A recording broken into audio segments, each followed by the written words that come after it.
Assalamualaikum warahmatullahi wabarakatuh. Saya Izka Ikhwanul Muttaqin dari kelompok 8 yang akan menjelaskan tentang ketertiban umum dan hak-hak yang diperoleh.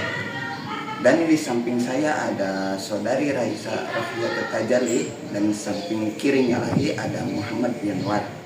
Yang dimana dalam judul ini ada beberapa poin yang akan kami jelaskan dan sudah dibagi kepada teman-teman saya. Yang pertama, poin pertama yaitu yang akan dibawakan oleh Muhammad Yanwar, Pengantar. Yang kedua yang akan dijelaskan oleh saya sendiri yaitu ketertiban umum. Dan poin yang ketiga akan dibawakan oleh saudari Raisa yaitu hak-hak yang diperoleh hukum perdata internasional, yaitu hak dan kewajiban yang terbit berdasarkan hukum asing. Nah, dalam judul ini saya akan sedikit menyinggung tentang ketertiban umum dan hak-hak yang diperoleh, yang dimana kedua hukum ini ialah hukum yang saling berkaitan, di mana kepentingan atau ketertiban umum itu ialah hukum yang melindungi secara global masyarakat umumnya, sedangkan hak-hak yang diperoleh ialah hukum yang melindungi antara individu-individu masyarakat tersebut. Tetapi dalam beberapa kasus ada beberapa yang dimana ketertiban umum dan hak-hak yang diperoleh ini saling bertentangan. Dan sebagai hakim dia harus melakukan penyeimbangan agar melahirkan kemaslahatan untuk keduanya. Nah, jadi pada materi kali ini kita akan mengulas tentang ketertiban umum dan hak-hak yang diperoleh. Nah, kita terdapat 3 poin yang tadi telah disebutkan, yang mana di materi-materi sebelumnya itu telah disebutkan juga, jadi masih berkaitan dengan materi-materi sebelumnya. Namun kita di sini akan difokuskan kepada pembahasan yaitu ketertiban umum dan hak-hak yang diperoleh. Dan mungkin untuk keterangan lebih luasnya dilanjutkan pada poin-poin yang telah tadi kita bagikan, yang telah disebutkan oleh saudara di sebelah kanan saya. Mungkin langsung saja untuk dilanjutkan pada poin pertama yang akan dibawakan oleh saudara Yanwar. Ya, dipersilahkan.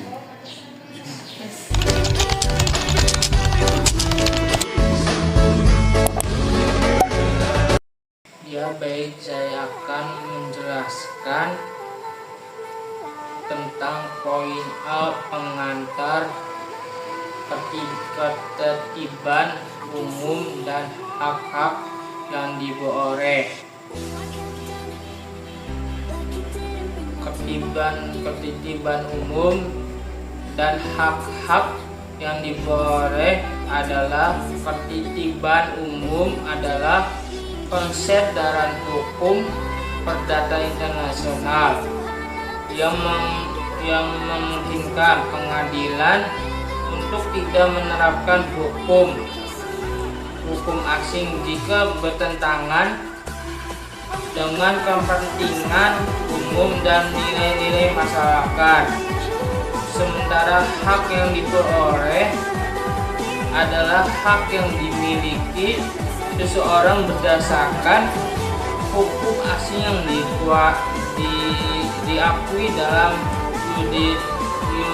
yurisdiksi. Ketertiban merupakan tujuan pokok dari hukum penguasaan dari klausula orde publik yang dapat ketertiban merupakan tujuan pokok dari hukum penguasaan dan orde publik yang dapat digunakan sebagai pengecualian atas apa yang menurut ketentuan hukum perdata internasional harus tidak diperkuat. Istilah hak-hak yang diperoleh sering disebut dengan right and obligation, privilege, abroad atau hak dan kewajiban. Hukum yang terbit berdasarkan hukum asing. Berdasarkan hukum asing yang menjadi persoalan dalam hukum perdata internasional. Apakah hak dan kewajiban kaidah-kaidah dari suatu sistem hukum asing tertentu harus dikuasai, diakui atau tidak oleh Rex Cordy. Cukup sekian.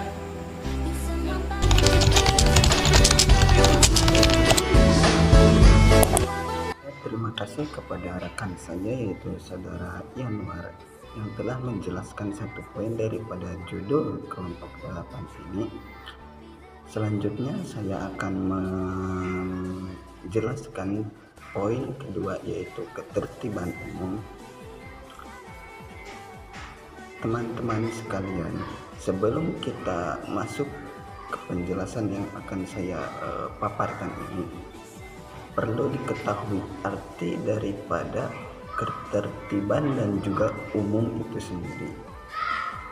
Apa sih arti daripada ketertiban? Ketertiban kita bisa artikan ya suatu kesejahteraan, kedamaian, keamanan dalam kehidupan. Jadi ketertiban adalah suatu kedamaian dalam kehidupan ini. Nah, contohnya kita berhidup aman, damai. Nah, tapi dalam satu bahasa yaitu bahasa Arab, tertib ia mengandung arti yaitu urut. Jadi urutan. Nah, untuk umum itu sendiri, umum memiliki arti yaitu mengglobal, menyeluruh tanpa adanya pengecualian di dalamnya. Jadi kita bisa simpulkan ketertiban umum adalah kedamaian atau kesejahteraan dalam kehidupan yang didapatkan oleh atau yang dirasakan oleh seluruh masyarakat tanpa adanya pengecualian. Nah, masuk ke dalam materi yang akan saya bawakan yaitu ketertiban umum HPI. Ketertiban umum HPI itu adalah suatu tindakan yang dimana ia adalah yang menentukan diberlakukannya hukum perdata internasional atau tidaknya. Jadi ketertiban umum adalah suatu tindakan yang menentukan diberlakukannya hukum perdata internasional tersebut. Nah, karena adanya ketertiban hukum perdata internasional ini, seorang hakim memiliki kuasa untuk menentukan apakah hukum asing ini layak di negaranya atau tidak, dengan beberapa pertimbangan dan melihat kondisi menyandingkan dengan nilai-nilai hukum yang ada di negaranya. Contohnya, jika ada orang asing, ada perselisihan di antara orang asing yang berasal dari negara yang mengakui perbudakan, maka hakim yang ada di Indonesia tidak akan memberlakukan hukum personil WNA yang diatur dalam HPI ini, karena perbudakan dalam hukum Indonesia atau nilai-nilai yang ada di Indonesia itu sangat bertentangan, karena perbudakan tidak atau bisa mengganggu kesejahteraan yang ada dalam kehidupan yang di Indonesia ini jalankan. Nah, yang selanjutnya ya ada juga yang mengatakan bahwa ketertiban umum ini harus berfungsi sebagai rem dalam kereta api, rem darurat dalam kereta api, yang dimana tidak boleh selalu digunakan. Jadi jadi ketertiban umum ini tidak boleh selalu digunakan, karena kenapa? Itu akan mempengaruhi, akan mengganggu pertemanan atau hubungan internasional kita. Karena semisal kita selalu tidak, misalkan kita negara Indonesia selalu menolak atau menentang hukum-hukum asing yang masuk pada Indonesia. Nah, dalam hal itu jika terus-menerus dilakukan atau selalu dilakukan, maka negara asing akan menganggap bahwa dirinya, hukum negara asing tersebut itu tidak dihormati oleh negara Indonesia. Maka dari itu ketertiban umum ini dilakukan hanya jika bertentangan dengan nilai-nilai hukum yang ada di masyarakat, yang ada di Indonesia, yang ada di negara Indonesia, dan tidak menentang atau mengganggu kesejahteraan masyarakat Indonesia. Nah, apakah suatu sistem hukum asing yang seharusnya diberlakukan dalam menyelesaikan masalah HPI harus selalu diberlakukan? Jawabannya itu tidak. Karena jika kita terus atau jika kita selalu memberlakukan hukum asing yang ada di Indonesia tanpa memperhatikan atau mempertimbangkannya kembali dengan hukum-hukum nilai-nilai yang ada di negara Indonesia, itu akan terjadi kekacauan atau akan mengganggu kesejahteraan masyarakat yang ada di Indonesia. Ya, contohnya tadi ada perselisihan antara orang asing yang dimana dia berasal dari negara yang mengakui perbudakan, maka hakim yang ada di Indonesia tidak akan mempergunakan hukum personil WNA yang telah diatur oleh HPI tersebut. Kenapa? Karena perbudakan itu sangat bertentangan di Indonesia. Di Indonesia tidak mengakui adanya perbudakan karena perbudakan mengganggu akan kesejahteraan, akan ketertiban, akan keamanan yang ada di masyarakat Indonesia. Maka dari itu hakim yang ada di Indonesia tidak akan mengakui, tidak akan memberlakukan hukum personil WNA tersebut yang telah diatur HPI. Dia tidak akan, karena dia telah mempertimbangkan bagaimana akibat jika hukum perbudakan ini diberlakukan, bagaimana dengan nilai-nilai kemanusiaannya.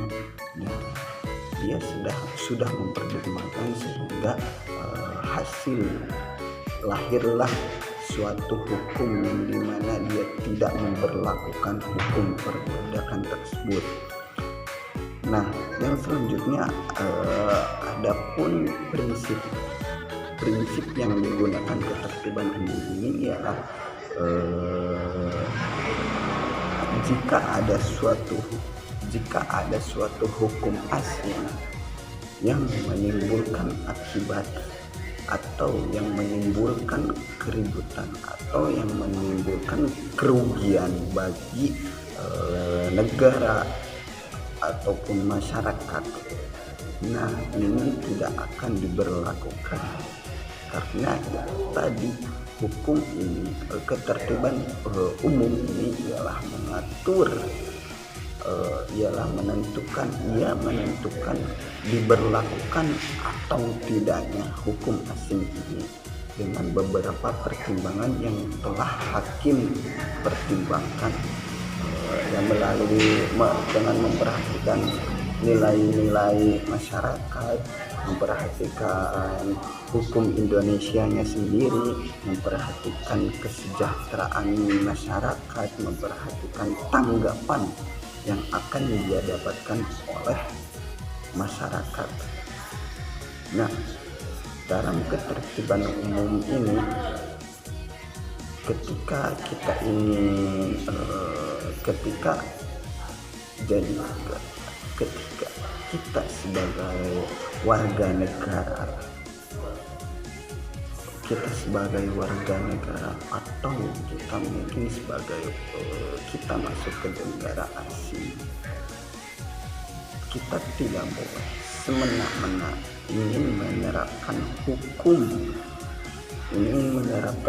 negara kita di negara orang lain. Jangan semena-mena. Kenapa? Karena kalau kita semena-mena, kalau kita sono dengan seenak jidatnya aja, itu akan melahirkan kerenggangan hubungan antar negara. Nah, jadi ketika kita ingin memberlakukan hukum kita di negara asing, maka pertimbangkanlah dengan hukum-hukum atau sandingkanlah hukum yang akan kita perbuat dengan hukum yang ada di negara yang dimana kita akan memberlakukan hukum negara kita di negara itu. Jadi mungkin kesimpulannya ialah, jadi kita bisa ambil kesimpulan ketertiban umum adalah sebuah filter terhadap pemberlakuan hukum asing yang ada di negara kita. Mungkin sekian materi yang bisa saya bawakan. Mohon maaf atas segala kekurangannya. Saya persilahkan untuk materi selanjutnya, yaitu Saudari Rasa, dipersilahkan.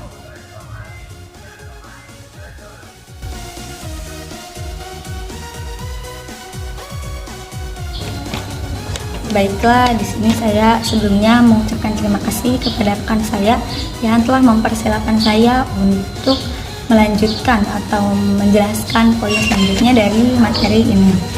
Nah, di sini saya akan menjelaskan mengenai hak-hak yang diperoleh hukum perdata internasional. Jadi, apa sih hak-hak yang diperoleh oleh hukum perdata internasional itu? Jadi, hak-hak yang diperoleh oleh hukum perdata internasional yaitu hak dan kewajiban yang terbit berdasarkan hukum asing, atau istilah ini tuh bisa disebut dengan right and obligation abroad. Nah, jadi persoalan hukum perdata internasional ini tuh berkaitan. Jadi apakah hak dan kewajiban yang dimiliki oleh seseorang atau subjek hukum lainnya itu yang berdasarkan kaidah-kaidah hukum asing itu tuh harus dilakukan oleh kita, oleh seseorang atau enggak gitu. Nah, jadi kalau menurut Lex Fori di sini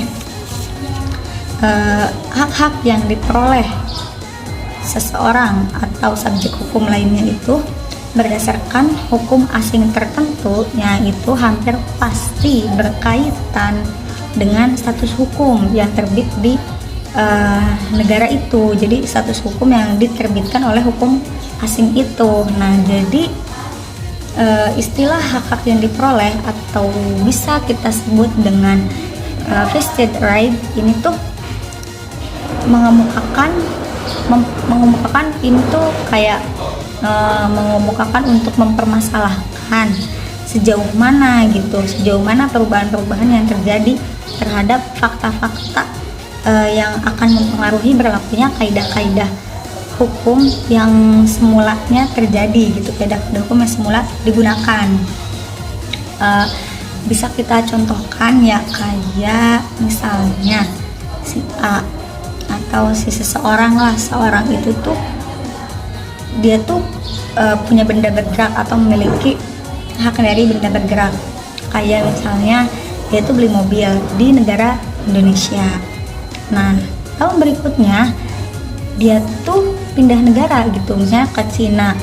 Jadi apakah si motor itu tuh tetap milik dia gitu? Kan dianya udah pindah negara gitu. Nah, menurut hukum positif di Cina ya, ini anggap aja si seseorang ini tuh dikatakan sah atas benda bergerak tersebut, atas mobil itu. Jadi masalahnya tadi, apakah si mobil ini tuh hanya karena si seorang ini tuh pindah negara dari Indonesia ke Cina, si mobil ini tuh tetap diakui nggak di Cina sebagai hak orang itu? Nah, di sini kita akan bahas ya.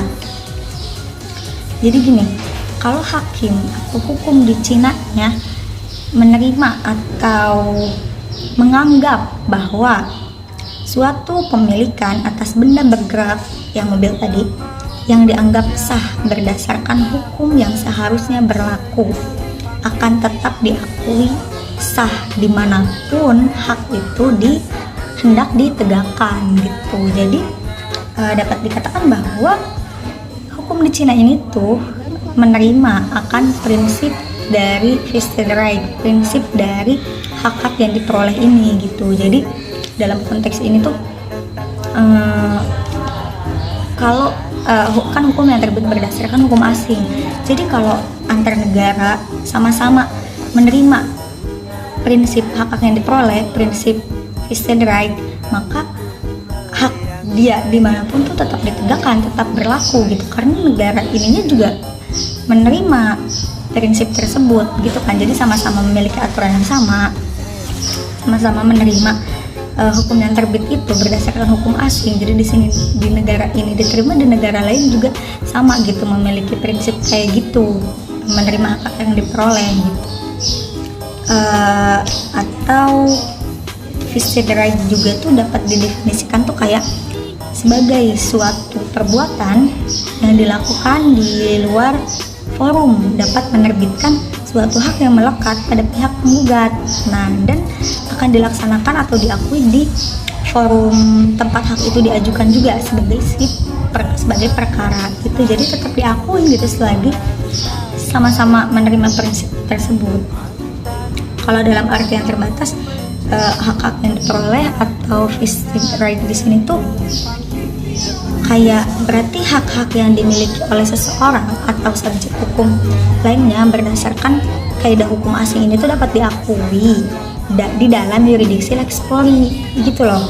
Jadi selama pengakuan ini tuh tidak bertentangan dengan kepentingan masyarakat umum lex Flori, selagi tidak bertentangan dan menerima juga dari vested right ini tuh, maka hak tersebut tetap dianggap sah, tetap diakui gitu loh.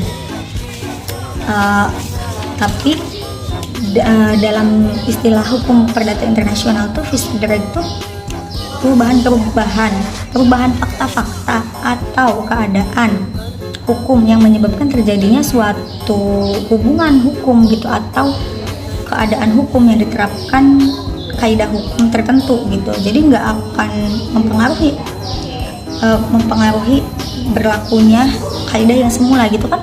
Kaidah yang semulanya tuh itu tuh tetap berlaku gitu, tetap sah, tetap punya kita. Jadi kalau misalnya kita pindah negara juga, kalau negara itunya memiliki di dalam yuridiksi lex Flori yang tadi menerima dari vested right, hak-hak yang diperoleh itu, maka tetap berlaku gitu.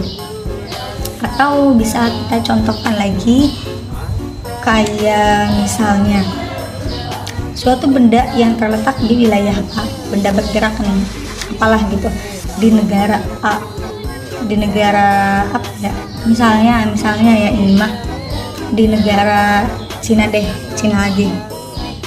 Terus tuh di negara Cina pindah ke Indonesia si benda itunya tuh yang bergeraknya tuh.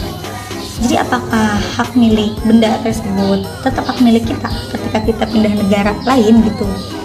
Nah, kalau dalam hukum perdata internasional si negara Indonesianya itu menerima kepada vested right, hak-hak yang diperoleh, menerima prinsip tersebut, maka bisa dikatakan si negara Indonesia juga menerima prinsip tersebut. Jadi bisa diakui, tetap itu tuh menjadi hak kita gitu. Begitupun kalau misalnya kita nikah itu di Indonesia, nikah umur 23 ya, terus ketika kita udah nikah tuh beberapa tahun tuh kita tuh pindah ke negara lain, yang mana di negara lainnya tuh ketentuannya tuh nikah tuh minimal umur 23 gitu.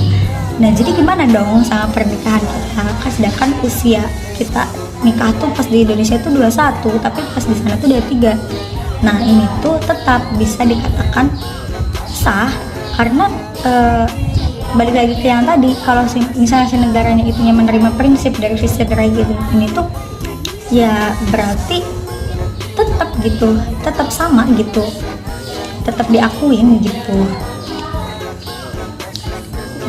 Jadi ini tuh merupakan contoh-contohnya dari hak-hak yang diperoleh hukum yang terbit berdasarkan hukum asing gitu. Jadi di sini tuh ya vested right ini tuh hak yang diperoleh ini tuh saling berkaitan gitu antar negara ya. Jadi kalau misalnya si negara satu dengan negara yang lainnya menerima terhadap prinsip dari vested right ini tuh ya berarti hukum yang ditegakkan atau sah hak-hak yang punya kita ya semula di negara kita terus kita pindah ke negara lain, kalau negara itunya sama-sama menerima prinsip dari vested right ini tuh ya berarti tetap gitu, itu tetap hak kita, itu tetap milik kita gitu. Jadi mungkin segitu ya yang saya jelaskan mengenai materi hak-hak yang diperoleh hukum perdata internasional, yaitu hak dan kewajiban yang terbit berdasarkan hukum asing gitu. Mungkin cukup sekian penyampaian dari saya.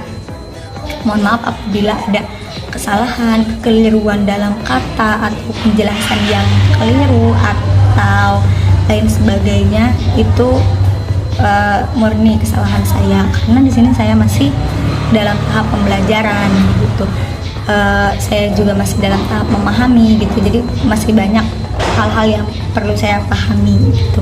Mungkin cukup sekian ya pemaparan materi dari saya mengenai hal tersebut. Mengenai materi itu saya serahkan kembali kepada rekan saya untuk memandu gitu jalannya pada penjelasan mengenai materi dari ketertiban umum dan hak-hak yang diperoleh. Mungkin cukup sekian dari saya. Terima kasih. Jadi kesimpulan daripada materi ini ialah jika ada suatu negara yang ingin menerapkan hukum asing di negaranya, maka ia harus mempertimbangkan hukum asing tersebut dengan hukum nilai-nilai yang ada di negara itu sendiri. Karena jika tidak ada pertimbangan atau jika tidak ada pertimbangan yang dilakukan oleh penegak hukum negara tersebut, itu bisa jadi hukum asing dan nilai-nilai hukum negara tersebut akan bertentangan yang bisa mengakibatkan kekacauan atau keributan. Maka ketertiban umum hukum perdata internasional ini adalah berfungsi sebagai suatu usaha untuk menentukan apakah hukum asing bisa atau layak digunakan di negara ini atau tidak. Nah, untuk hak-hak yang diperoleh adalah kaidah hukum yang dapat diakui oleh asas yurisdiksi lex fori. Ini jika ingin mendapatkan pengakuan dari asas yurisdiksi lex fori, maka ini pengakuannya tidak boleh bertentangan dengan masyarakat atau kepentingan umum masyarakat lex fori tersebut. Maka dalam hal ini ketika garis besarnya yaitu ketika suatu negara ingin menerapkan hukum asing di negaranya, maka ia harus melihat kondisi nilai-nilai hukum negara tersebut. Sekian dari saya. Ya, sekian penjelasan dari kami, cukup sampai di sini saja karena yang di sana sudah bahagia dengan pilihannya. Saya Izka Ikhwanul Mutaqin. Saya Raisa Rukiatul Tazali. Saya Yanwar. Pamit undur diri. Mohon maaf atas segala kekurangannya. Saya akhiri dengan salam. Wassalamualaikum warahmatullahi wabarakatuh.